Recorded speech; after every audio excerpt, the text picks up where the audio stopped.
தன்வந்த் வந்து 2 மந்த்ஸா இப்போ நம்ம கிட்ட தெரப்பி வரா இல்லைங்களா? இப்போ 2 மந்த்ஸ் முடிஞ்சிச்சு. இப்போ இந்த அடுத்த 3rd மந்த் ஸ்டார்ட் பண்ணிருக்கோம். அவர்கிட்ட இன்னும் பேச்சே வரல. அம்மா, தாத்தா, அப்பா இந்த 2 வார்த்தை மட்டும்தான் வந்துச்சு நம்ம கிட்ட வரப்ப இல்லைங்களா? ஸோ இப்போ எவ்வளோ இம்ப்ரூவ்மெண்ட் இருக்கு நம்ம கிட்ட வந்ததுக்கு அப்புறம் நீங்க என்ன ஒரு கேர்டேக்கரா என்ன ஃபீல் பண்றீங்க? இப்போ நம்ம மட்டும் வந்ததுக்கப்புறம் நல்லா தெளிவாக அவனுக்கு தேவைக்கு அவன் கேட்டுக்கிறான். அவன் இங்கே கொடுக்குற கோச்சிங் வச்சு தான் அவன் வந்து அங்கே ஆக்சுவலாக அவன் பால்வாடி போயிட்டு இருக்கான். இருந்தாலும் அவங்க போனோம்னா எல்லா பிள்ளைகளோடும் பாட்டு சொன்னால் இவன் அப்படியே உட்காந்துட்டு வந்துருக்கான். அது ஒரு ஃபீலாக இருந்தது. இங்கே வந்து அவன் கூட அந்த பிள்ளைகளோட வரணும்னா அவனும் பாட்டு சொல்கிறான். 2 மாதத்துலேயே இந்த அளவுக்கு பண்ணுறான்னா எல்லாருமே சந்தோஷப்படுறோம். அதனால் நல்லா பண்ணுறாங்க. அதனால் அவன் தேவைக்கு கேட்டு வாங்கிக்கிறான். வேண்டாம்னாலும் இங்கிலீஷ்லேயே நோன்னு சொல்லிடுவான்.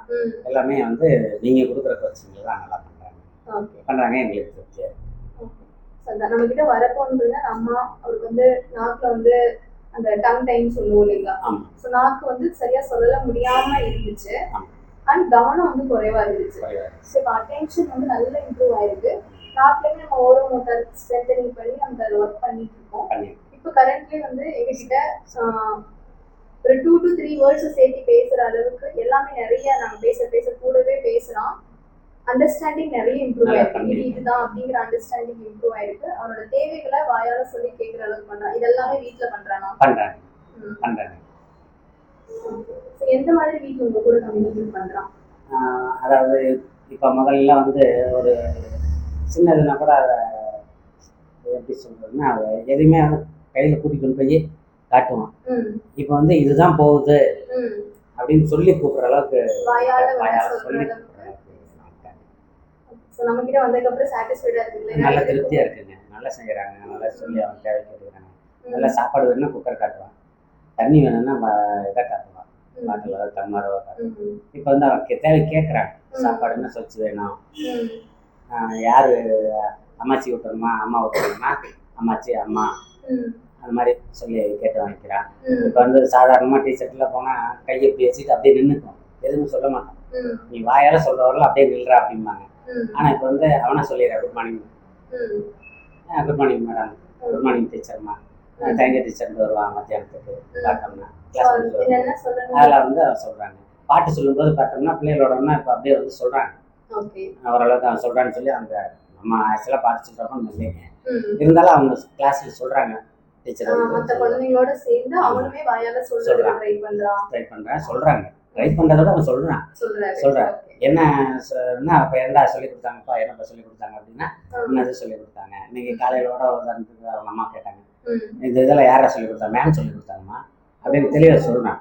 யார் சொல்லி கொடுத்தா உனக்கு இப்படிலாம் யார் சொல்கிறா, யார் செய்ய சொன்னா அப்படின்னா மேம் சொல்லி கொடுத்தாங்கன்னு சொல்கிறான். ஸ்கூல்ல நடக்கிறது கூட அவ்வளோக்கா சொல்ல மாட்டாங்க. நான் கேட்க மாட்டேன். ஆனா இங்க நடக்கிறத வந்து கேட்டோம்னா போக எங்க சொல்லிட்டு வருவோம். வண்டியில் போக அப்புறம் அவங்க அம்மா வந்து என்ன அவங்க அம்மாவுக்கு டைம் இருக்குன்னு ஒரு 5 நிமிஷம் எதாவது கேட்டா மேம் சொல்லி கொடுத்தாங்க அப்படிங்கிறத தெளிவாக சொல்றாங்க. இப்போ இந்த 2 மந்த்ஸ்ல சுத்தமா நல்ல இம்ப்ரூவ்மெண்ட் இருக்கு. நல்ல இம்ப்ரூவ்மெண்ட் சுத்தமா பேசாம ரெண்டே வார்த்தை. இல்ல நான் பயந்தேங்க. அதுக்கு ஆப்போசிட்டா இருக்கு. நான் பயந்தேன் எங்கடா அப்படியே இருக்கானே. அவங்க ஸ்கூல்ல பால்வாடியில் கூட அந்த டீச்சர் கூட சொல்லுவாங்க, எங்கன்னா சுத்தமா எதுவுமே சொல்ல மாட்டேங்க, ஏதோ ஒன்று பாருங்க, டாக்டர்கிட்ட கூட்டிட்டு போங்க, நாக்கு ஏதோ ஒட்டி இருக்குதுன்னு பாருங்க அப்படிங்கிற மாதிரி சொன்னாங்க. ஆனா இங்க வந்து கூட நான் வேற ஒரு பக்கம் கூட்டிட்டு போனேங்க கொஞ்ச நாள். அதை அவன் சாட்டிஸ்ஃபைஸா இல்லை. அவனுக்கு அதை பத்தி எதுவுமே அவனுக்கு தோணல, செய்யல. ஆனா இங்க வந்து ஓரளவுக்கு வந்ததுக்கு அப்புறம் நீங்க இம்ப்ரூவ்மெண்ட் இருக்கு. கண்டிப்பா 2 மந்த்ஸ்ல வந்து அவங்க கிட்ட சொன்ன மாதிரி தான் இந்த டியூரேஷன்க்குள்ள ஒரு இம்ப்ரூவ்மெண்ட் ஆச்சு நமக்கு வரணும். கண்டிப்பா வருங்கிறத நான் சொல்லிருந்தேன். நீங்க சொல்லிருந்தீங்க. அது மாதிரி கரெக்ட்டா அதை விட ஃபார் பெட்டராவே பண்ணிட்டு இருக்காரு. கண்டிப்பா இன்னொரு 2-3 மந்த்ஸ்ல கம்ப்ளீட்டாவே அவருக்கு வந்து இப்போ ஏன்னா ஜஸ்ட் 1 வேர்ட்ல இருந்து இந்த 2 மந்த்ஸ்ல சென்டென்ஸ் அளவுல அதாவது ஒரு 3-4 வார்த்தையை சொல்ற அளவுக்கு பொறுமையா இப்ப சொல்றாரு.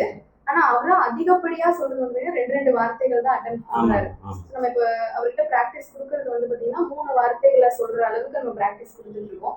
கண்டிப்பா இன்னொரு 2 மந்த்ஸ்ல அவர் கம்ப்ளீட்டாவே நிறைய விஷயங்கள் கான்டெக்ட் பண்ணிடுவாரு. நியர் நார்மலாவே அவர் பேசவும் ஆரம்பிச்சிருவாங்க. நீங்க எப்படி ஃபீல் பண்றீங்க? எங்களுக்கு இது திருப்தியா இருக்குங்க. எனக்கு விடவே எங்க வீட்டுக்காரம்மா பார்க்கறதுல பார்த்தீங்கன்னா நான் 2 மாசம் போனோன்னா நல்லா பேசுவேன். நான் 2 மாசம் போனோன்னா நல்லா பேசிக்க ரொம்ப சந்தோஷப்படுறாங்க. ஓகேங்க. ஓகே. ஸோ அதுதான்.